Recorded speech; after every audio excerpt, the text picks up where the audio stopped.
যেই 3 আগস্টকে আমরা ভুলে যাচ্ছি, যখন এই এনসিবির নেতারা, যখন এই নাহিদ, সার্জিস, হাসনাতরা তারা যখন হারুনের ভাতের হোটেলে খাবার খেয়ে তারা খুব স্বাচ্ছন্দ্য বোধ করছিল, ঠিক ওই মুহূর্তে এই 3 আগস্ট তখন এই তরুণ অফিসাররা জেগে উঠেছিল তারেক রহমানের অনুপ্রেরণা উদ্বুদ্ধ হয়ে।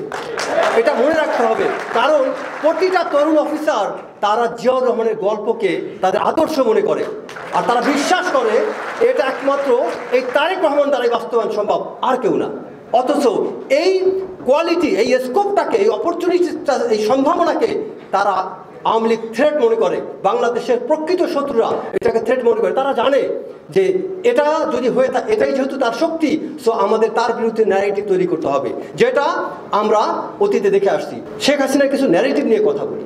2002 সালে 3 সালে যখন তারেক রহমান জিয়াউর রহমান ফাউন্ডেশনের নামে বাংলাদেশের পথে প্রান্তরে যখন ছুটে বেড়ান, তখনই শেখ হাসিনার ভিতরে ভীতি সঞ্চার হয়। কেন তিনি তারেক রহমানকে এত ভয় পেতেন, কেন বিএনপি পরিবারকে এত ভয় পেতেন? কারণ ছিল তিনি জানতেন তার যোগ্যতা কোথায়।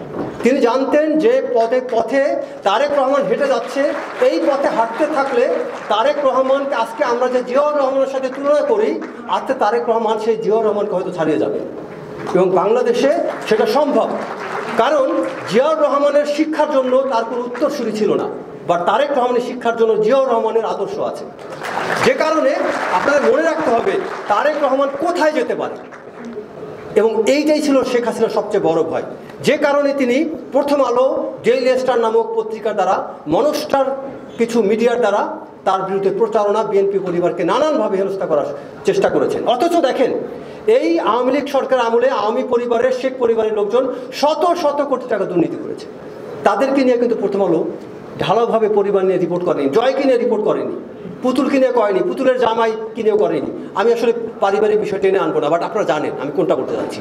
দেয়ার আর লট অফ স্টোরিজ যেগুলি করা হয়নি।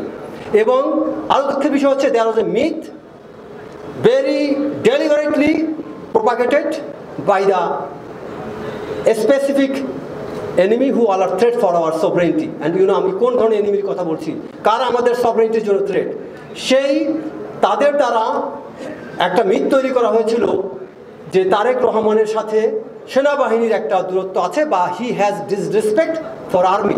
How can it be? একটা মানুষ যার বাবা বাংলাদেশের মিলিটারি টাওয়ারিং পার্সোনালিটি ছিলেন, জেনারেল ছিলেন, তার কি করে ডিফেন্সের প্রতি অসম্মান থাকতে পারে? এটা কখনোই সম্ভব না। বরং তার দ্বারাই সবচেয়ে বেশি সম্মান থাকার কথা। তার দ্বারাই ডিফেন্স, এই বাংলাদেশের সশস্ত্র বাহিনী প্রোটেক্টেড হওয়ার কথা তার দ্বারাই, কারণ তিনি একজন পরীক্ষিত ব্যক্তি। তার বাবা যে আদর্শ তৈরি করে দিয়েছে, সেটার উপর ভিত্তি করে তিনি এটাকে আরও বড় পরিসরে নিয়ে যেতে পারবেন।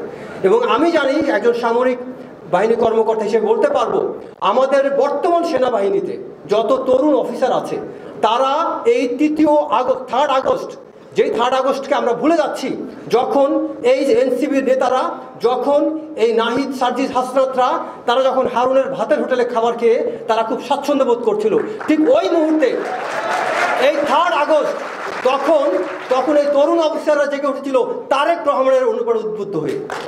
এটা মনে রাখতে হবে, কারণ প্রতিটা তরুণ অফিসার তারা জিয়াউর রহমানের গল্পকে তাদের আদর্শ মনে করে, আর তারা বিশ্বাস করে এটা একমাত্র এই তারেক রহমান দ্বারাই বাস্তবায়ন সম্ভব, আর কেউ না।